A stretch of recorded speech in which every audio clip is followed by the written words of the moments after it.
Bienvenidas todas y todos a un episodio más de Mujeres Haciendo Historia. Querida Ana, qué gusto saludarte. Qué gusto, Noemí, muy contenta porque además el día de hoy tenemos muy buenos temas. Así es, el día de hoy vamos a abordar, todavía en el mes de marzo, pues la lucha de las mujeres, y ahora no solamente en el ámbito político o social, sino aquellas mujeres profesionistas que nos fueron abriendo paso para que el día de hoy muchas mujeres pues puedan tener este derecho a la educación y poder estudiar lo que quieren estudiar, y además consolidar este artículo 3º que nos dice que tenemos el derecho a la educación. Muchas de estas mujeres, las primeras profesionistas, pues estuvieron enfrentando a pues episodios de ser juzgadas, de además de todo cerrarles esta puerta donde había profesiones determinadas para mujeres y determinadas para hombres. Entonces, el día de hoy queremos hablar en particular de dos casos, uno de ellos el de la medicina, que también ya abordamos con Matilde Montoya, y otro muy interesante, que además me encanta, que es la arqueología y la historia. Así es, pues yo creo que empezamos con el de la medicina, con Matilde Montoya. Son dos periodos además históricos distintos, pero el primero tiene que ver con la medicina y me parece especialmente interesante porque estamos hablando de siglo XIX, bueno, finales del siglo XIX, y había esta idea de que las mujeres podían estudiar, empezaba a abrirse la posibilidad de que las mujeres estudiaran algunas cosas, pero no todas. Que quizás un poco antes de meternos en la historia de los estudios de medicina de Matilde, ¿cuál es su infancia? ¿Qué es lo que pasa con ella en la adolescencia? Como para ubicarnos. Así es, bueno, es muy importante mencionar primero que en ese momento lo bien visto que estudiaban las mujeres era muy ligado a la docencia.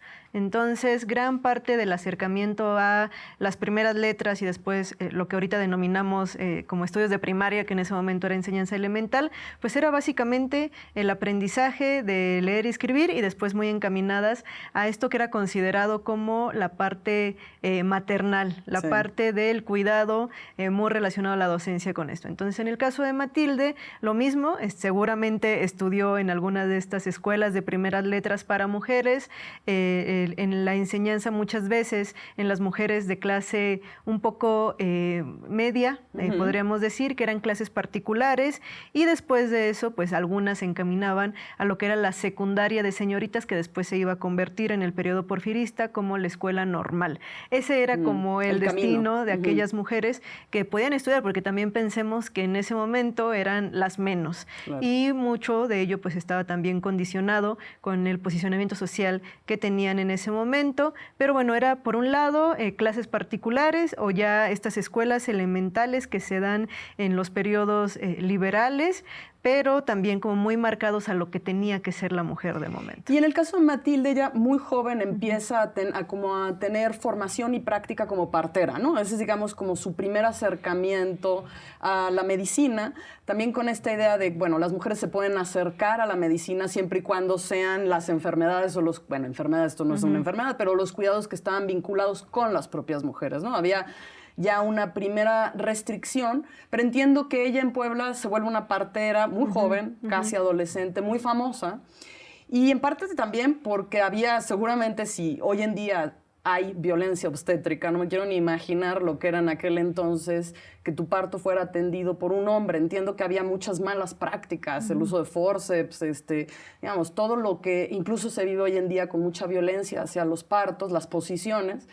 Y entiendo que ella se volvió como muy reconocida en Puebla por esto, pero también muy juzgada y muy atacada. Había esta cosa también de nos van a quitar nuestro empleo, bueno, una historia que todavía pervive, ¿no? Así es, llega a Puebla justo también porque tiene una condición de salud importante en lo que la recomendación es que se traslade a Puebla, y es donde empieza a operar, o bueno, más bien dicho, donde empieza a ejercer como partera, y que justo en esta competencia que era considerada, empiezan como estos rumores de su mala moral, ¿no? De su posible protestantismo, de su posible otra religión, de sus otras prácticas, también muchas veces ligados a vamos a quitarle adeptos o vamos a quitarle clientela. También se da ahí una persecución ya en Puebla que también lo obliga en algún momento a regresar aquí a la Ciudad de México, y es cuando decide ingresar a la Escuela de Medicina. Pero sí ya había ejercido allá, pero posiblemente también esta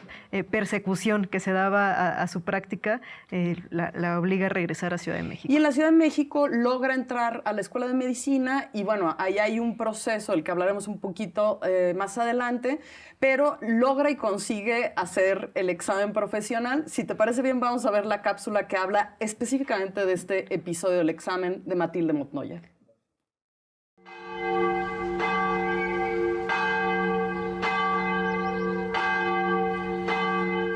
La tarde del 24 de agosto de 1887, en la Escuela Nacional de Medicina, algo inusual estaba a punto de ocurrir. Por primera vez en la historia de México, una mujer iba a presentar su examen profesional para obtener el título de médica. Al día siguiente, tendría también que diagnosticar con certeza y utilizar con precisión el bisturí en un examen práctico en el Hospital de San Andrés. La batalla de Matilde Montoya por concluir sus estudios en medicina había sido un tema de intenso debate público. La obtención de su grado fue especialmente celebrado por las mujeres. El 4 de septiembre, Concepción Jimeno escribió en Álbum de la Mujer: El hermoso despertar intelectual de la mujer mexicana ha conmovido profundamente mi corazón. Un acto tan solemne como trascendental se ha verificado en la memorable fecha del 25 de agosto, fecha que el sexo femenino debe grabar en sus anales con indelebles caracteres. En la Escuela Nacional de Medicina acaba de realizarse un glorioso torneo, un pugilato científico en el que se ha proclamado como axioma indiscutible el vigor del pensamiento en el cerebro femenino. ¿Sabéis quién ha sido la heroína del palenque? Matilde Montoya. ¡Qué triunfo para la mujer mexicana! Laureana Wright señaló, a su vez, en el Diario del Hogar: En este asunto hay algo más que el triunfo del estudio y del trabajo, algo más que una aspiración personal satisfecha. Nosotros vemos en él la iniciativa de un derecho conculcado que se conquista, de una esclavitud moral que se rompe.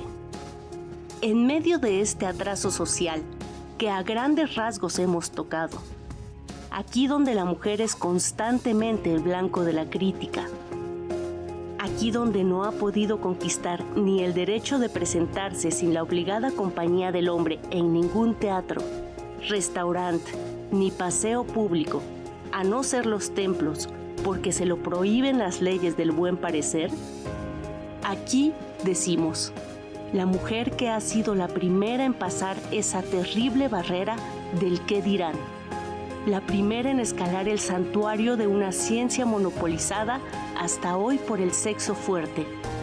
Y todo esto sin más elementos que los que aisladamente le ha proporcionado su firme voluntad. Es no solo valiente, sino heroica, y merece todo el aplauso y todo el apoyo de sus compatriotas. Matilde Montoya, la primera mexicana médica, que se volvió un símbolo para las mujeres de la época, un símbolo de emancipación, una conquista para todas ellas, como lo hizo escribiendo Laureana Wright en su momento. Y creo que esto es muy importante, los símbolos también en ese momento, no solo ahora que estamos recuperando estas historias. A mí me recuerda un poco a, por ejemplo, la bicicleta.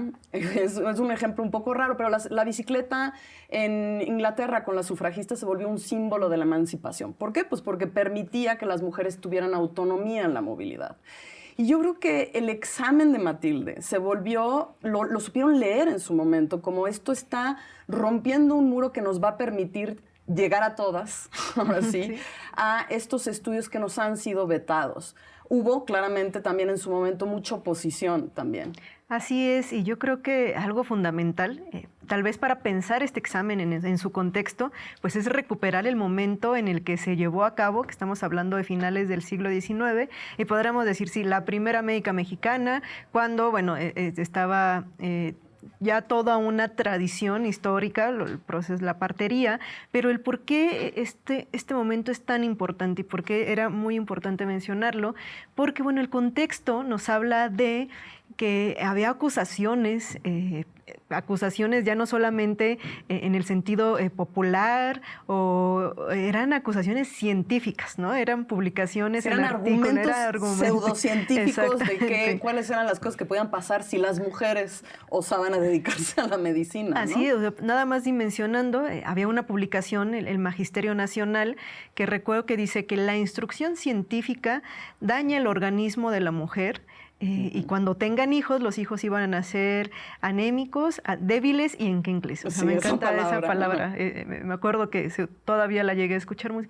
Entonces, la instrucción científica te iba a dañar el organismo, y además de todo, la enfermedad y las consecuencias pues iba a ser también hacia tus hijos, acusaciones de las deficiencias que te iba a generar en el cerebro, esta adquisición de conocimiento. Entonces, por un lado tenemos esta creencia del daño que te generaba el tener conocimiento, o el daño que te generaba estudiar algo como las ciencias, no así estas otras profesiones sí bien vistas, como de cuidado, como la enfermería o la docencia, pero también había un juicio moral, que esto va a ser como frecuente cuando hablamos en el tema de historia de las mujeres, porque decían, bueno, ¿qué clase de buena mujer quiere ver cuerpos desnudos? O sea, ¿qué clase de buena mujer quiere estar ahí en el anfiteatro? Y el otro tema que es muy interesante en esta discusión de Matilde es el tema del bisturí. A mí me hace mucha gracia, digamos, toda la discusión de, pero ¿cómo va a agarrar un bisturí? ¿Y cómo va a abrir esta mujer tan frágil, tan delicada?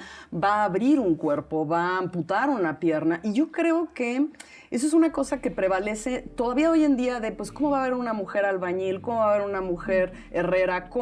Que tiene que ver con la fuerza física que parece que se nos está vetada, y pues la infodemia alrededor de eso, ¿no? Es decir, eran estas publicaciones serias de la época que estaban dando argumentos pseudocientíficos para decir las mujeres no pueden hacer esto o aquello. Con la bicicleta también pasaba esto de se van a quedar estériles. Esta preocupación de no van a poder tener hijos y qué va a pasar con la humanidad, como si fueran cosas que estuvieran vinculadas.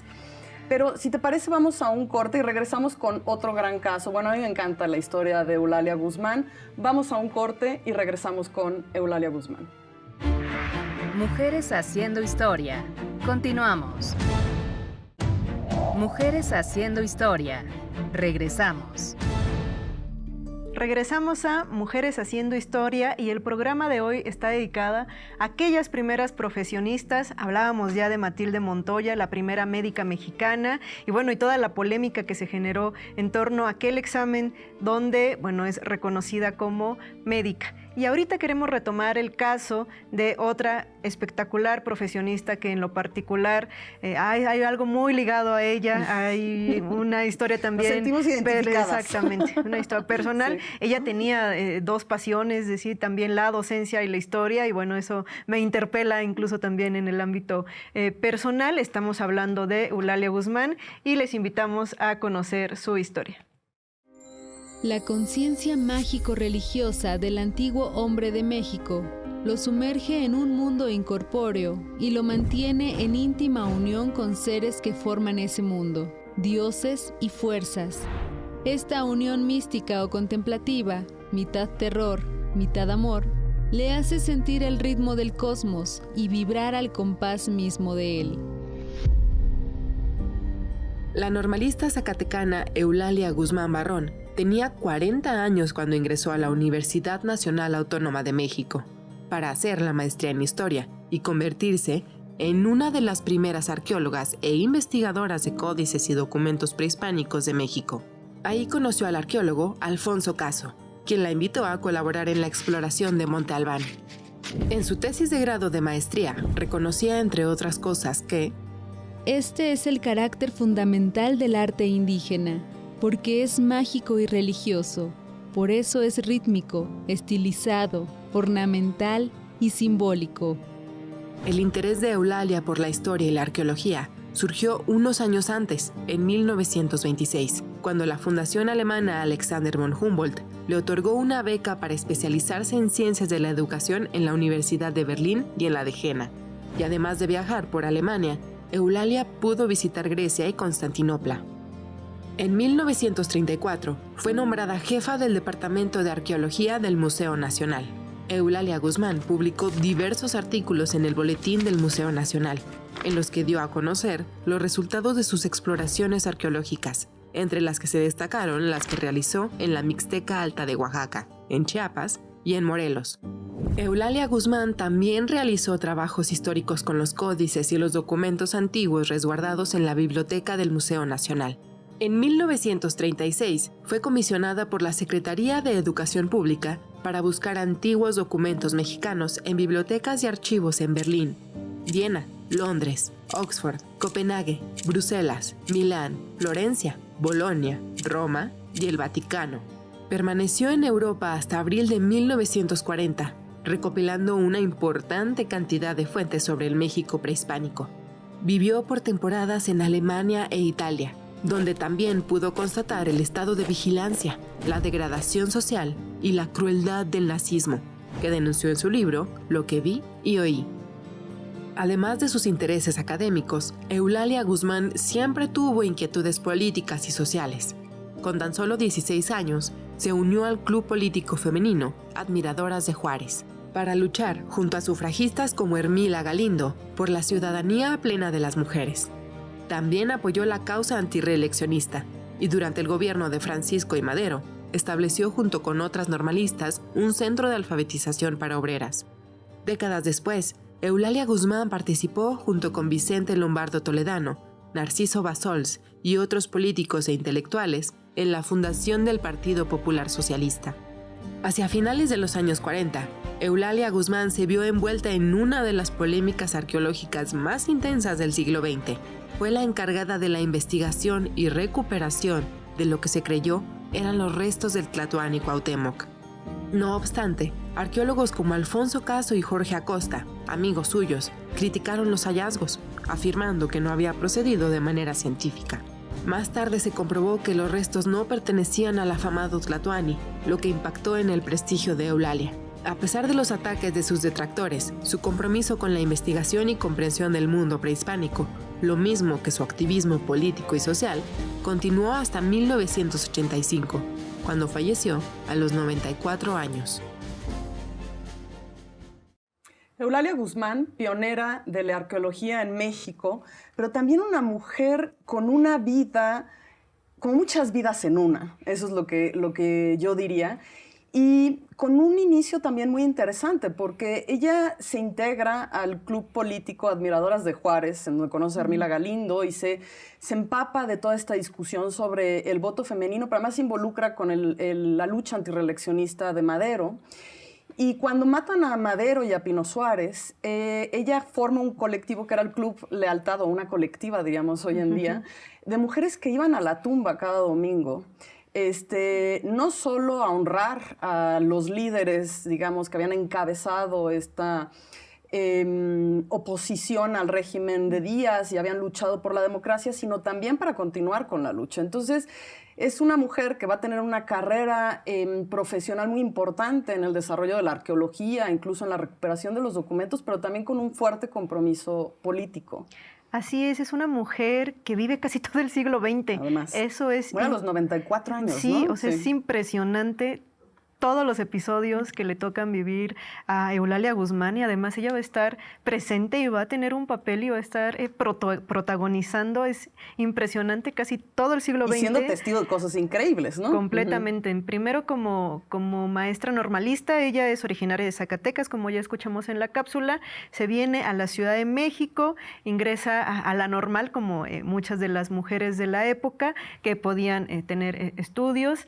Pero después también va a tener esta filiación política muy importante que la va a llevar efectivamente a afiliarse al maderismo, pero algo muy interesante es esta memoria, este resguardo de la memoria del propio Madero, porque ya no solamente era el resguardo de la tumba, el tratar de recuperar sus restos previamente, sino que junto con otras alumnas de la Normal, como María Arias Bernal, pues van a empezar a colocar en los nombres de las escuelas, en las bibliotecas y hasta en las calles. O sea, como el movimiento feminista actual, ¿le vamos a renombrar las calles? Completamente. Wow. O sea, María Arias Bernal, en compañía de con Eulalia Guzmán empiezan a hacer esta recuperación de la memoria del recién asesinado Francisco I. Madero. Y además qué increíble, ¿no? Imaginarse estas, ya algunas maestras, otras estudiantes, no sé, me parece increíble, ¿no? En este contexto como de efervescencia política. Y además el nombre me encantaba, Club Liberal Lealtad. Sí, y entonces habla mucho el lema, de que es una colectiva femenina.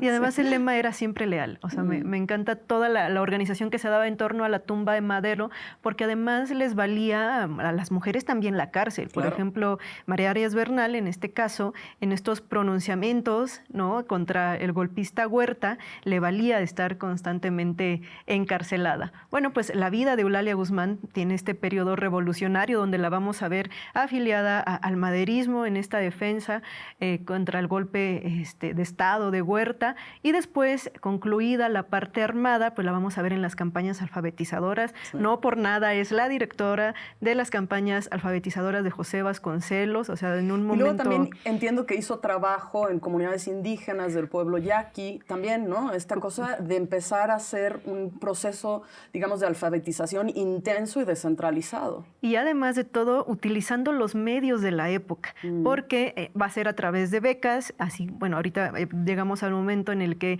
va becada hacia Alemania, pero también en Estados Unidos estuvo becada para entablar comunicación con Disney. Bueno, en ese momento Disney pues estaba con todas estas proyecciones dirigidas al público infantil, y Eulalia fue a estudiar el método, fue a trabajar, fue a ver de qué manera estos medios, ¿no? Ahora podían educar. Bueno, guardadas las diferencias, pero de alguna manera lo que se está haciendo en los jueves con Mujeres en la Historia, con estas cápsulas animadas, es un intento por decir, tratemos de transmitir estos conocimientos que son muy importantes para la construcción de una identidad, de la solidaridad, de una manera de ver y de visibilizar a las mujeres, pues es a través también de la animación, ¿no? Qué bonita vuelta. Sí, así es. Y justo ella, pues en Estados Unidos, estudiándolo ya como un método pedagógico para ser utilizado sobre todo en las campañas de higiene. Cómo dirigirse a un público infantil utilizando estos recursos ya de animación, de dibujo, y bueno, también eso la lleva a tener constantes becas y apoyos pues para trasladarse a otros países para ver qué estaban haciendo. Y la otra cosa es que le toca, digamos, en estas becas que tiene y que está en Alemania, le toca el ascenso del nazismo, y es muy interesante lo que dice, porque es una mujer que sabe leer muy bien de esto está mal sostenido sobre una supuesta superioridad de la raza, hay crueldad, hay una veneración sobre el éxito, aunque esté fundamentado en crímenes. Era muy aguda la crítica que hacía. Ese libro, el de Lo que vi yo oí, sale en el 41 en México. O sea, no, es una reflexión muy en tiempo real. Así es, o sea, pensemos que estaba ella, o sea, viendo qué estaba sucediendo con el nazismo, y además ella tratando de decir, bueno, esto tiene unas consecuencias, por eso decíamos, le toca vivir unos momentos clave, ya no solamente en la historia de nuestro país, como lo fue la revolución o este México revolucionario, sino la lleva incluso a nivel mundial, a nivel en el contexto de la Segunda Guerra Mundial. Sí. Después ya decide ingresar a otras profesiones, como lo es la arqueología, también un aspecto fundamental. Van a ser de las primeras arqueólogas mexicanas, un trabajo muy importante en Oaxaca, sobre todo en Monte Albán, y empieza a trabajar sobre todo lo que es la cosmovisión, las representaciones. Nos deja un gran legado Eulalia Guzmán, ¿no? A pesar, digamos, de la polémica en la que estuvo envuelta. Y a mí me gustaría, siempre quisiéramos tener más tiempo, no es suficiente, pero a mí me gustaría, digamos, también decir que estas mujeres, digamos, abrieron brecha para que estemos hoy en día, haya cada vez más mujeres en distintas profesiones y que un poco lucharon no solo por estudiar, sino por ejercer sus profesiones, que sigue siendo una de las grandes luchas de las mujeres. Rosario Castellanos decía, pues no es nada más que nos dejen estudiar, sino que confíen en nosotras para ejercer esas profesiones y que no tengamos que ser las mejores y nunca equivocarnos, sino simplemente tener condiciones de igualdad para ejercer nuestra profesión. Pero seguiremos hablando de estos temas, Noemí. Quedan muchos programas por delante y pues, ¿con qué nos despedimos? ¿Qué les decimos a nuestra audiencia? Bueno, yo creo que es muy importante dirigirnos a nuestras niñas en ¿qué quieres estudiar? Puedes estudiar lo que quieras. Incluso el día de hoy podemos ser presidentas. Nos vemos en el próximo programa de Mujeres Haciendo Historia.